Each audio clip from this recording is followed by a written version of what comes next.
Larry, why do you feel that Beetlejuice sold? Why did that screenplay sell, in your opinion? You, you know, this is going to sound so pretentious maybe, but when I decided I was going to be a writer again and decided I was going to do it with Michael, in my mind I said to myself, "That sounds so awful maybe, but I'm going to write a classic. Oh. I'm not just going to write another movie. We are going to create a classic." And who knows what that means. And again, it sounds obnoxious maybe, but we knew probably, I don't know, 20 some pages in that just something was happening. And we weren't thinking about demographics, we weren't thinking about who the audience was going to be, we weren't thinking about any quote unquote commercial aspects of it. We were thinking what's good, what's funny, what's making us laugh, what's moving the story forward, what are the zaniest, craziest ideas we can have. And it just, it happens with scripts, and it happens in your writing. There's just times that you feel that you're in a zone and you're in a place that you're so connecting with yourself and you're so connecting with what your vision is that if you can get it on a page, other people are going to see it and feel it too. And that movie was that. And we didn't know what was going to happen with it. When the movie was finished, there were people at Warner Brothers in the marketing department who absolutely hated it. They wanted to change the title to House Ghost and dump it. And back in the days when you'd put it in 1,000 theaters or something and let it run a week and then hopefully it would go away. That wasn't everyone. And we had David Geffen on our side, so we were protected. But it was hardly loved. But I knew who we were writing it for, and in my mind, this is a very 80s reference. There was a band, there's still a band, The Cure, the great Cure, band I loved. Mm-hmm. And I had gone to see them at the Rose Bowl, huge concert, maybe 50,000 people. Nice. And it felt to me like it was 50,000 teenage girls in black. Right? I was probably yeah, one of them, you know, yeah. right, I you was know, just curious, and that was, and the Winona Ryder character Lydia came out of that, and I always thought that's who the audience for this movie is, and as we were writing it, and that for me, and it may have been different for Michael, but that was always who I thought this movie was being written for.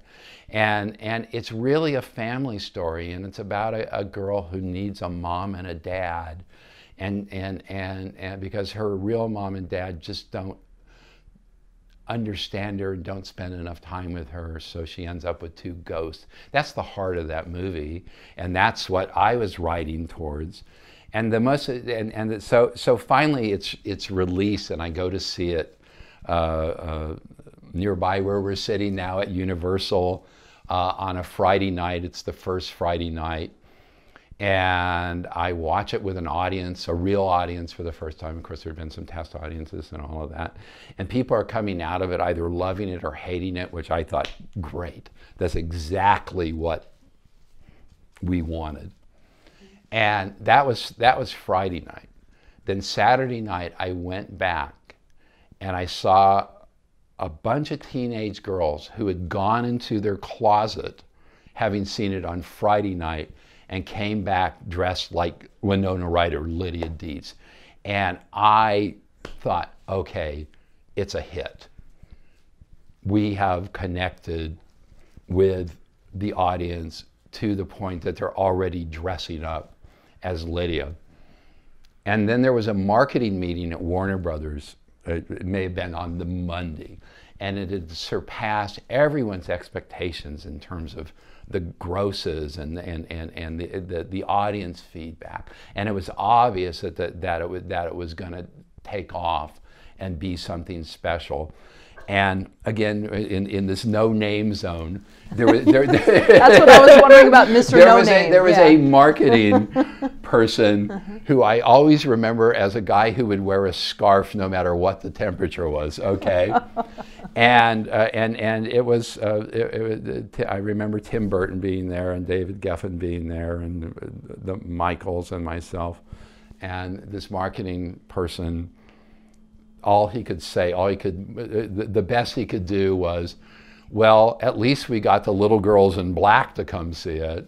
And we walked out of the meeting and Tim said, well, who the F did we think he made it for? Yeah, who did he think we made it for?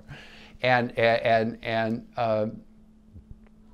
it was just, and when things are going well in my writing, and I think it's true for all writers, that if you're like intensely self-conscious about who is your audience, who is it, you know, is this for the 12 to 16-year-old? If you're doing that, you're not writing well. And you get in a zone and your story starts telling you. You're not telling the story, it's emerging from someplace within you.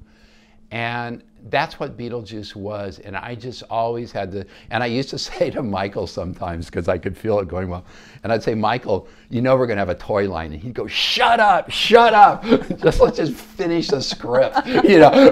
Right. But I mean, it's a very hard thing to explain it's an epiphany after an epiphany, and that you feel like you're just onto something bigger than you, you know. Well, going back to the other no-name person, yeah. Then did they ever reach out to you? Here they kind of put you in a spot where you're almost on a ledge, metaphorically, and then you're just elated with validation that this worked, even though maybe you didn't totally expect it. But did that person ever reach out to you? No. Okay. No, because that would have required a certain amount of humility. And a certain willingness to say, you know what, I guess wrong on this one. And not everyone has that ability.